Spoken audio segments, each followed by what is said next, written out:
8월 26일 오늘 만나 성경 말씀은 시편 105편 8절에서 11절까지의 말씀입니다.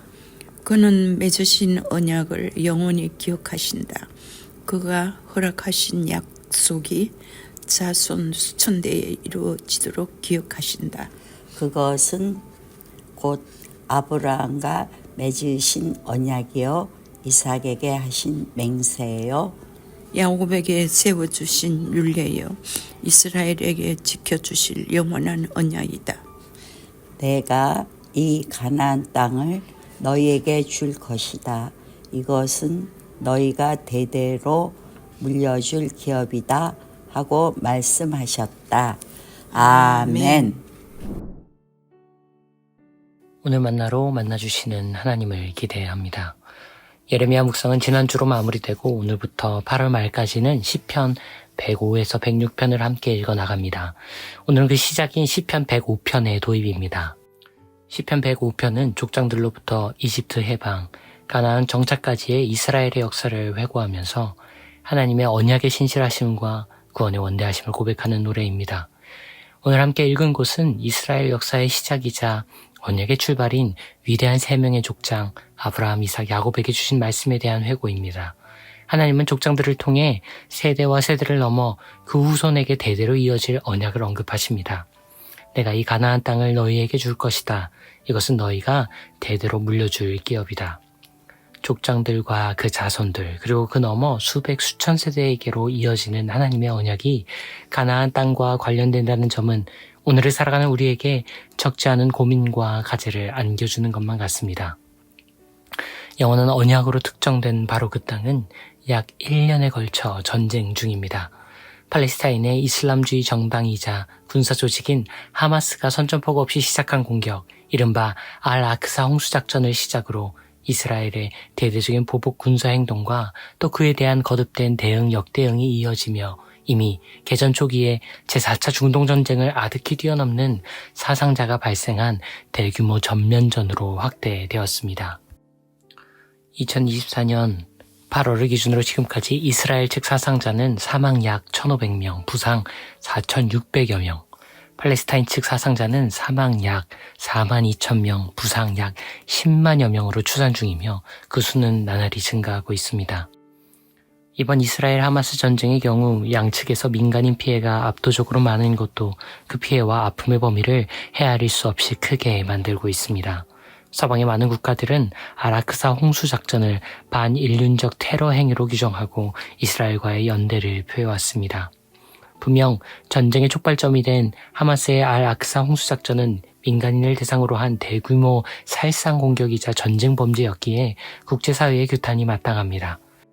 하지만 하마스의 이와 같은 폭력이 도덕적 비판 앞에 있어야 한다면 역으로 이스라엘이 가자지구를 향해 벌인 무차별 대규모 공격, 특히 병원과 학교, 구호센터와 같은 비군사 시설을 타격한 공격 행위와 그간의 전쟁 범죄, 식수와 생필품을 차단하는 전면 봉쇄 역시 마찬가지의 기준과 잣대 아래 강력한 규탄이 필요합니다.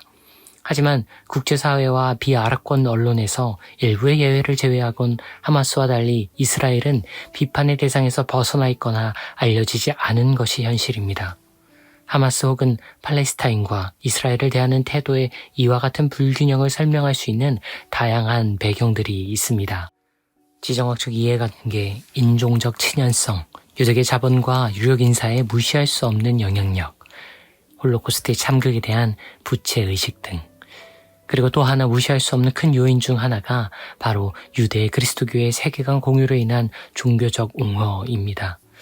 적지 않은 그리스도인들이 이스라엘 팔레스타인 분쟁에서 무비판적으로 현대 이스라엘을 옹호하는 경향이 강합니다. 오늘 우리가 읽은 말씀 역시도 그 옹호의 근거로 자주 언급됩니다. 하나님께서 가나안 땅을 이스라엘과 그 자손들에게 영원히 주시기로 결정하셨기에 이스라엘은 그 땅에 대한 신적 권리와 보증을 받고 있다고 해석되곤 합니다. 하지만 그렇게 성서 텍스트를 근거로 오늘날의 극단적 시온주의를 옹호하는 이들은 현대 이스라엘이 팔레스타인에게 자행하고 있는 폭력과 만행에 대한 뉴스와 정보를 거의 찾아보지 않습니다. 이에 대한 객관적인 정보를 알고 있는 이들은 팔레스타인을 향한 이스라엘의 정책과 행동들을 가장 오랜 기간 동안 자행되었음에도 거의 알려지지 않은 인종 청소라고 말합니다. 그 구체적인 뉴스를 찾아보는 이들은 가자지구와 서한지구를 지구상 가장 많은 인원이 갇혀있는 지붕 없는 감옥이라고 말합니다. 지금 그 가나안 땅에서 일어나고 있는 이 피해 참혹한 역사에서 심정적으로 선민인 이스라엘의 마음이 더 가시는 분들이 계시다면 부디 가자지구와 서한지구의 역사와 현재를 찾아봐 주시길 부탁드립니다. 그렇다면 그 땅을 이스라엘과 그 후손에게 주시겠다 하신 하나님의 영원한 언약은 어떻게 이해해야 할까요? 저는 하나님이 증여하신 가나안 땅을 물리적 영토로 읽어서는 안 된다고 제안드리고 싶습니다. 이는 그 땅을 오롯이 독차지하려는 극단적 시온주의자들의 독해법입니다. 하나님은 그 땅을 이스라엘에게 주시되 아주 중요한 조건을 달아두셨습니다. 아브라함에게는 이렇게 말씀하셨지요.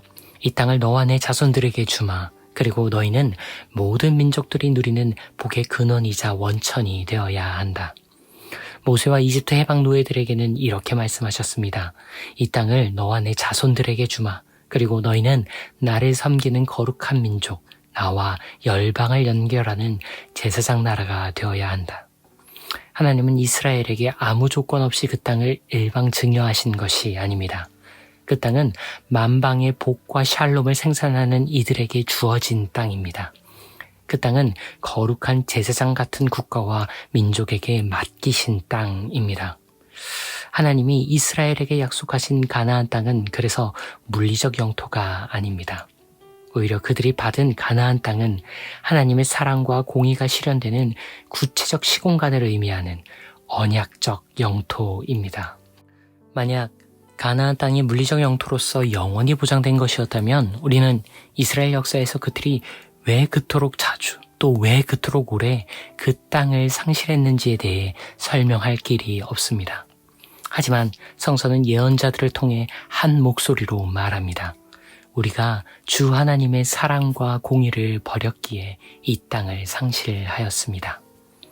이처럼 구약의 전통은 이미 오래전부터 가나안 땅을 물리적 영토가 아닌 언약적 영토로 이해하고 있습니다.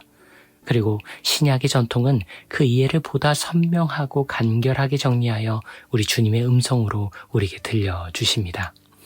온유하게 살아가는 자들은 땅을 기업으로 받습니다.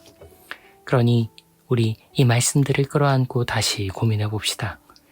그 언약의 계승자로 자처하는 현대 이스라엘이 팔레스타인 주민들에게 복의 근원이자 원천이 되어 왔는지, 그 유산의 수혜자로 자임하는 현대 이스라엘이 가자지구와 서한지구에서 거룩한 제사장의 나라였는지, 그 땅의 소유자로 이해되는 현대 이스라엘이 그들과 동거하는 이들에게 하나님 나라의 사랑과 공의를 준수하고 있는지, 정녕 그 땅에 걸맞는 온유한 통치와 외교를 수행하고 있는지, 이스라엘 하마스 전쟁 발발 324일을 맞는 오늘 모두와 함께 고민해보고 싶습니다.